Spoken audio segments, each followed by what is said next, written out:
Hello everyone, कैसे आप लोग। तो आज हम लोग ट्रिग्नोमेट्री का जो है सेकेंड रिवीजन सेशन यहाँ पर लेकर आए हैं। तो आई होप कि आपने जो है पहले वाले सेशन को देख लिया है। तो आप फटाफट जो है लेक्चर्स को लाइक करिए, सब्सक्राइब भी करिए चैनल को। और देखिए, जितना आप प्यार दिखाएंगे उतनी जल्दी हम लोग जो है यहाँ पर और भी लेक्चर्स लेकर आएंगे। तो फटाफट पूरा सिलेबस खत्म करेंगे बच्चों, रिवीजन करेंगे यहाँ पे मोस्टली। और फिर क्वेश्चन आंसर्स भी देखेंगे आगे चलकर, लेकिन देखते हैं कि आप लोगों का रिस्पॉन्स कैसा है। तो देखिए, पहले आपने देखा कि हम लोग राइट एंगल ट्राइंगल को यूज करके ट्रिग्नोमेट्री को डिस्कस कर रहे थे। अब हम लोग क्या करने जा रहे हैं, किसको यूज करने जा रहे हैं, यूनिट सर्कल के कॉन्सेप्ट को। ठीक है, तो यूनिट सर्कल का मतलब होता है एक सर्कल ड्रॉ करिए जिसका रेडियस हो 1।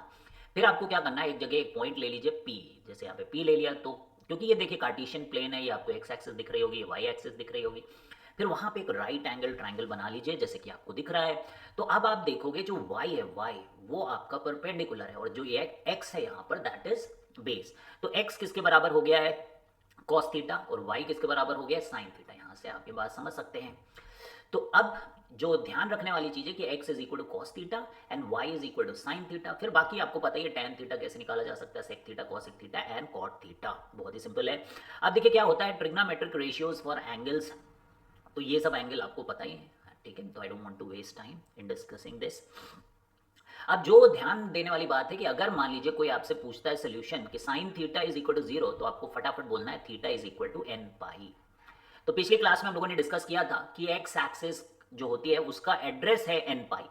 तो यहां पे जो एक्स एक्सिस है वहां पे देखिए, इस साइड तो आपको इवन मल्टीपल्स ऑफ पाई मिल रहे हैं, और इस साइड आपको ऑड मल्टीपल्स ऑफ पाई मिल रहा है। और दोनों को कंबाइन कर लीजिए, क्योंकि यहां पर भी साइन थीटा जीरो है और यहां पर भी साइन थीटा जीरो है।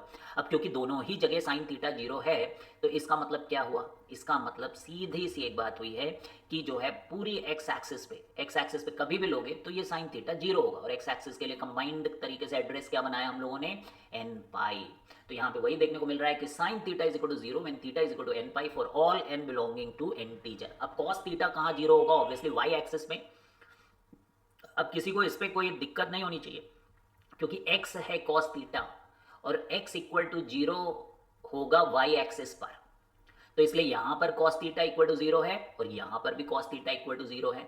और इसको क्या बोलते हैं हम लोग, odd multiples of pi by two, यानी कि 2n plus one pi by two. तो याद रखना है आपको ये बात।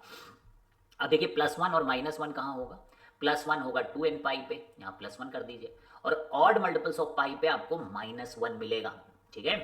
अब दो एंगल्स को कब कॉम्प्लीमेंट्री कहते हैं, अगर एक एंगल थीटा है और दूसरा 90 माइनस थीटा, तो उसको कॉम्प्लीमेंट्री कहते हैं। दो एंगल्स को कब सप्लीमेंट्री कहते हैं, जब एक एंगल है थीटा और दूसरा है 180 माइनस थीटा, भी आपको पता ही है।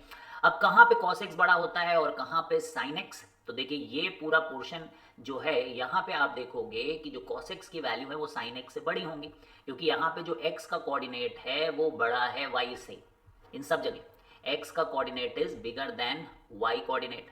ठीक है, यहाँ क्यों बड़ा, यहाँ तो cos theta is positive and sin theta is negative. तो cos थीटा तो हमेशा ही पॉजिटिव है चौथे क्वाड्रेंट में, और sin थीटा है नेगेटिव, तो obviously positive values are bigger in comparison to negative values. तो ये सब कारण है। अब यहाँ पे sin थीटा बड़ा है, यहाँ आप देखिए कि y एक्सिस, y कोऑर्डिनेट को अगर आप कंपेयर करो इधर x से, इस जगह जैसे मान लीजिए मैंने पॉइंट ले लिया, तो देखिए x का कोऑर्डिनेट बस इतना है, जबकि y इज दिस मच। ठीक है, तो समझ में आ गया। इसलिए यहाँ पर साइन थीटा, ये सब पोर्शन में sine theta is bigger than cos x। ठीक है, पूरा सेकंड क्वाड्रेंट में sine is bigger than cos x। कारण है साइन पॉजिटिव होता है सेकंड क्वाड्रेंट में और cos x होता है नेगेटिव। तो आई होप आप समझ गए होंगे। जब आप मॉडुलस की बात करते हैं तो इस पूरे पोर्शन में y कोऑर्डिनेट जो है x कोऑर्डिनेट से बड़ा होता है मैग्नीट्यूड वाइज, और obviously circle is a symmetrical जो है फिगर होता है, तो उसके जस्ट नीचे भी यही चीज होगी, सिचुएशन होगी।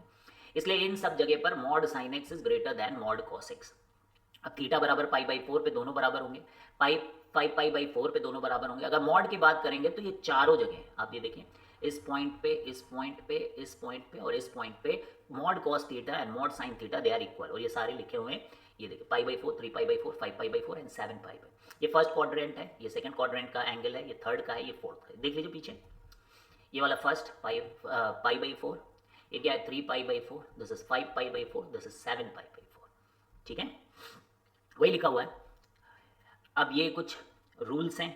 अगर half of a denominator is greater than numerator, तो आप न्यूमरेटर को क्या करो, कन्वर्ट करो जो है half angle. Pi by 2 minus theta यानी कि कॉम्प्लीमेंट्री एंगल। अगर न्यूमरेटर ग्रेटर है हाफ ऑफ डिनोमिनेटर तो आप इसको न्यूमरेटर वाले एंगल को पाई माइनस थीटा कर सकते हैं। अब देखिए जैसे यहाँ पे 1 प्लस कॉस 5 पाई बाई 6 है, तो मैं क्या करूँगा, इसको जो है कन्वर्ट करूँगा जो है कॉस में बाय यूजिंग सप्लीमेंट्री रूल। तो कैसे करेंगे, देखिए 6 है, 6 में से 5 सब्ट्रैक्ट करिए तो ये आएगा 6 माइनस 5 1, लेकिन कॉस क्योंकि सेकेंड क्वाड्रेंट में निगेटिव होता है तो ये 1 माइनस बन जाएगा, यानी कि यहाँ प्लस का माइनस हो जाएगा और ये एंगल ऐसे हो जाएगा 1 minus cos pi by 6। Same ही यहाँ पर है, सेम ही यहाँ पर है, 3 में से 2 सब्ट्रैक्ट करो 1 आता है, तो ये भी जो है 5 बाई 3। कैसे मैं पहचाना, देखिए पाई बाई 6 और 5 पाई बाई 6, यहाँ पहले क्या लिखा था 5 पाई बाई 6, इनको सम करोगे तो सप्लीमेंट्री आ रहा है, पाई बाई 3 और 2 पाई बाई 3 मिलके सप्लीमेंट्री हो रहा है। तो इससे हुआ क्या, this became 1 plus cos pi by 6 and the second one this one, इसमें माइनस आया था 1 माइनस कॉस पाई बाई 6, ये बना 1 प्लस कॉस पाई बाई 3 और वो बना 1 माइनस कॉस पाई बाई 3 ऐसे। अब इन दोनों को मल्टीप्लाई करोगे 1 minus cos square pi by 6 और ये बन गया 1 minus cos square pi by 3। अब ये बन गया साइन स्क्वायर पाई बाई 6 और ये बन गया साइन स्क्वायर पाई बाई 3। अब sine square pi by 6 1 by 4 हो गया और दिस इज रूट 3 बाई 2 का स्क्वायर यानी कि 3 बाई 4, तो आंसर कितना आ गया 3 बाई 16। तो समझ में आया। अब देखिए इनको ऐड करिए, अब पाई बाई 11 और 10 पाई बाई 11 को अगर आप ऐड करोगे so what are you going to get, देखिए सप्लीमेंट्री एंगल पाई बाई 11 और 10 पाई बाई 11। तो क्या जब इसको कन्वर्ट करोगे 11 में से 10 को माइनस करके यानी कि माइनस 1 आ रहा है, लेकिन tan 180 माइनस थीटा भी माइनस tan थीटा होगा तो ये वाला इसके साथ कैंसिल हो जाएगा, 9 और 2 11 ये भी कैंसिल हो गया इसके साथ और ये भी इसके साथ कैंसिल। तो ये मैं क्या कर रहा हूँ, इसको कन्वर्ट कर रहा हूँ, इसको कन्वर्ट कर रहा हूँ इसको, और ये क्वेश्चन तो देखते ही 0 हो जाएंगे क्योंकि इनका सम सप्लीमेंट्री आ रहा है। अब यहाँ देखिए कि पाई बाई 16 है और 7 पाई बाई 16 है, इसको सम करो तो ये पाई बाई 2। तो ऐसे सिचुएशन में हमें इसे क्या करना है, जो भी कॉम्प्लीमेंट्री एंगल आए उसको बदल के साइन स्क्वायर कर दो, ये पाई बाई 16 हो गया। ये दोनों भी ऐड करो तो देखो 8 पाई बाई 16 यानी कि पाई बाई 2 के बराबर आ रहा है, तो इसमें से एक को 3 पाई करके इसको साइन स्क्वायर, तो देखिए ये दोनों मिलके 1 हो गए और ये दोनों मिलके 1 हो गए, तो 1 प्लस 1 इज 2। ठीक है, इसी तरह यहाँ पे भी कर सकते हो, पाई बाई 18 लिखा हुआ है, ये 4 पाई बाई 9 है, 8 पाई बाई 18 लिखो, फिर 9 पाई बाई 18, ये दोनों मिलके 1 हो जाएंगे, और यहाँ पर भी 2 पाई बाई 18 तो 9, हाँ तो ये भी 1 हो जाएंगे। आप देख लेना इनका आंसर 2 आएगा। तो इतनी फास्ट कर सकते हैं अगर आपको ये सारी टेक्निक पता है, इसीलिए तो मैं यहाँ करा रहा हूँ, ये आप यहाँ देख सकते हैं। तो बाकी ये सारी चीज़ें हम लोगों ने पिछली क्लास में, आपको पता ही क्लास 10 से पता होता है, और ये अलाइड एंगल्स के कॉन्सेप्ट, नेगेटिव एंगल्स के कॉन्सेप्ट हम लोगों ने पिछली क्लास में किया था। तो फटाफट देखते रहिए, कमेंट करिए जिससे मुझे पता चलेगा आप देख रहे हैं, तभी तो फिर मैं लाऊंगा ये सीरीज़। ठीक है, चलिए बाय बाय, चैनल को सब्सक्राइब जरूर कर लें, अपने फ्रेंड्स को भी बताएं, बाय बाय।